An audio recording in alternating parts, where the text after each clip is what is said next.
Hi there, this is Ranjit, and in this video we'll be doing the full review for this Realme U1, which is the new smartphone by Realme. And I have been testing this smartphone and I've used it for almost 7 days. So I'll divide it between the pros and cons, what I like about this device and what are the things that I do not like about this device. And guys, if you want to know a general overview about this phone, its unboxing, etc., I've already posted its video. You can check out that. This actually comes with the new Helio P70 chipset and comes in two variants, 3 or 4 gigabytes, and other specs are on the screen for your reference. Now let me quickly jump between the pros and the cons so that you can make an informed decision. And guys, this handset actually comes in two variants. I feel the 3 gigabyte RAM variant pricing is very aggressively done, especially for the front facing camera, because I feel the highlight of this one is that front facing camera, but I feel the pricing of that 4 gigabyte is not that justified. We'll come back to that later. But let's start with the pros and cons. Let's start with the pros. And the first thing that I liked with this device is that 6.3-inch screen.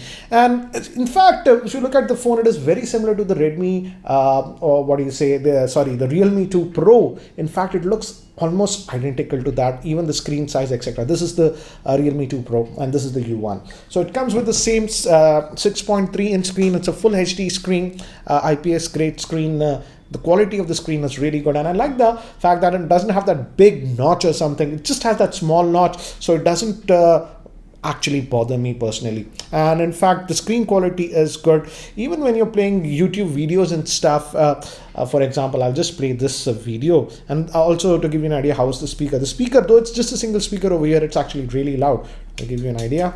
This is my own video. Let me maximize. Hi there, this is Ranjit, and in this video we'll be doing the unboxing and have a first look at the screen quality is actually really nice. And this is the flagship. Another thing is that even if you maximize, as you can see, the notch does not obstruct. I'll just mute it. A motorized pop-up front. So the screen quality is good, and even when you watch YouTube videos in that full screen, because of that very small notch, you get a very immersive experience. And in fact, though it's just having that single speaker, it's actually really loud. Even when I was taking calls on speakerphone, they were loud. I never had to.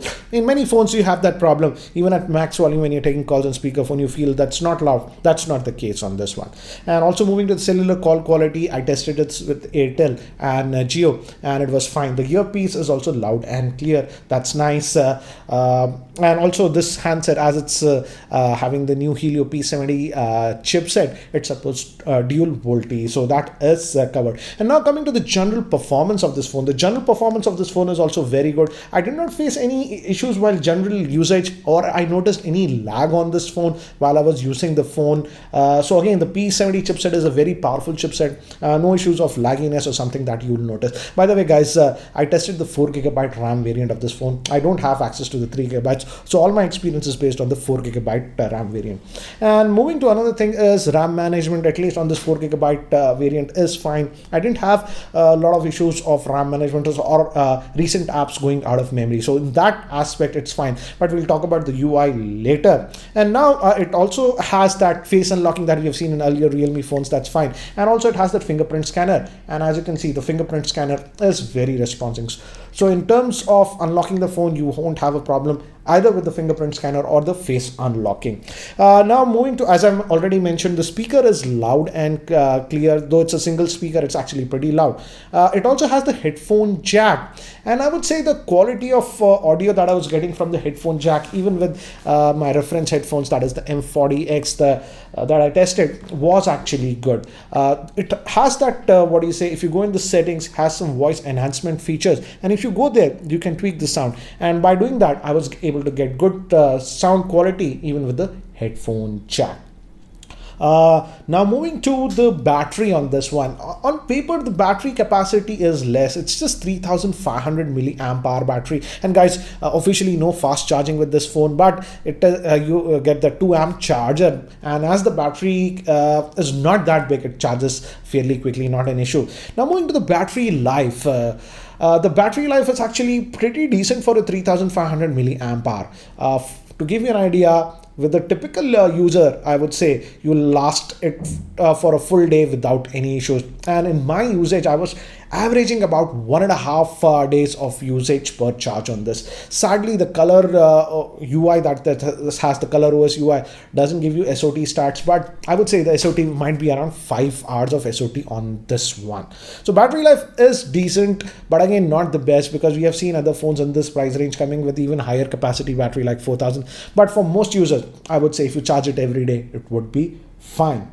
And now the biggest thing about this device is, I would say, the camera, and specifically the front-facing camera. The front-facing camera is a 25 megapixel shooter on this, and as you can see from the sample shots that I've taken, the front-facing camera performance is actually really good on this one. So if you take a lot of selfies, and again it has that AI mode and bokeh modes and all those things, that also works. So if you are a person who takes a lot of selfie, I think so in this price range, this one has the best selfie camera. In fact, I also compared it with the, what was that, Redmi Note 6 Pro, and in many instances the front-facing camera of this one came out at top. So definitely for the front-facing camera, I would say this is the one.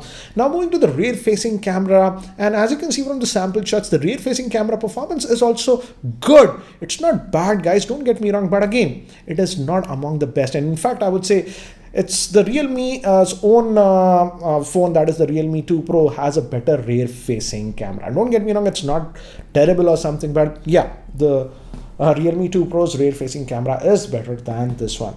Now talking about video, here is a quick sample video that I shot in indoor around my office to give you an idea how's the video performance. Recording this sample video in my office, and as you can see, guys, this is in artificial lighting conditions, and I've set it to 1080p. By default it will be at 720p, but this video recording is at 1080p, and this should give you an idea how was the video recording and the stabilization with the rear facing camera. And guys, the audio that you're hearing is also being recorded via its internal microphone, and you can use the tap to in the video to actually focus to a particular area. So this is a very quick sample with the rear facing camera of this Realme U1. Recording this video with the front facing camera of this Realme U1, and I'm recording it at 1080p, and the audio is also being recorded via its internal microphone. I just wanted to show you guys how would be the video recording if you use it like this, that is vlog style. So this is a very quick sample of the video taken with the front facing camera of this Realme U1. So as you can see, the video recording was actually really good, loud and clear. But again, as I've told you, the rear facing camera in artificial lighting can struggle up a little bit. Now let's move to some of the cons with this device. The first thing is that yes, we have that very small notch or whatever. I like it, but again, it does not have a physical LED notification light. So that is something that is missing on this one. And also now moving to the pricing, I feel the 3GB RAM variant that comes with 32 GB of internal storage is fine, 12,000 rupees, but out of that 32 GB you'll roughly get about 19 GB, so you will have to use a micro SD card. But I feel the pricing of the 4GB RAM model is slightly on the excessive side. It's about 14,500. So that is something you have to note. And now this is the new chipset P70 chipset, and I don't do a lot of gaming, but I did play, for example, Asphalt 9 played fine without any issues. But many of you asked me to play this PUBG. I don't know how to play PUBG, but here I did play PUBG, and this was at the what do you say, HD settings, high settings. And here, as you can see, apart from the when I was dropping out from the plane, I noticed some frame drops. But apart from that, as you can see in this game, when I was playing around, I don't know how to play, frankly, guys. But as you can see from the footage, it actually looks good even in the high graphics settings. But I noticed that after about 15 minutes of PUBG, the handset was getting a little bit warm. It's not hot, but warm. But in general usage, the handset was not getting warm. So again, you decide how it's for gaming, because frankly speaking, guys, I don't play PUBG. So you let me know, for a 12,000 rupees phone, you've seen the footage of the gaming that I did with this. You make your own judgment, how is it for gaming. But Asphalt 9 and other games that I know how to play ran fine. Now moving to the biggest criticism that I have, and this is with almost every Realme phone that I have, is the color OS. Don't get me wrong, in terms of functionality and fluidness, I don't have any problems. I don't notice any lag or whatever. But again, I feel this UI is a little bit restrictive. For example, it doesn't even give you proper battery stats, and also in notifications it could have been better. It's now better with this new version. For example, as you can see, in the earlier versions you had to swipe away, you have to do this twice, but on this one you can remove notifications. So it is improved, but still I feel in terms of UI, it can be improved. So that's a general thing that I have a problem with all Realme devices that are running ColorOS. It's not a deal breaker, guys, but I have used a lot of phones with other custom UIs, and I feel the custom UI implementation is slightly better. And again, as it has this heavy UI. The Realme team has mentioned that this device will also get the Android Pie update, but they haven't given a specific date. They have just mentioned first quarter of 2019. So even for updates, you guys will have to wait out on this one. So to sum it up, I would say this is a smartphone for people for whom selfies is the highest criteria. And if you're that kind of a person, I would say specifically the 12,000 rupees variant that comes with 3 gigabytes of RAM is an excellent buy. In fact, I would say at that price point, it has the best selfie camera. And also, as it has the new Helio P70 chipset, it's also a pretty powerful chipset. But when we move to the 4 gigabyte RAM variant, I feel the pricing is slightly on the higher side. In fact, Realme's own, this is the Realme 2 Pro.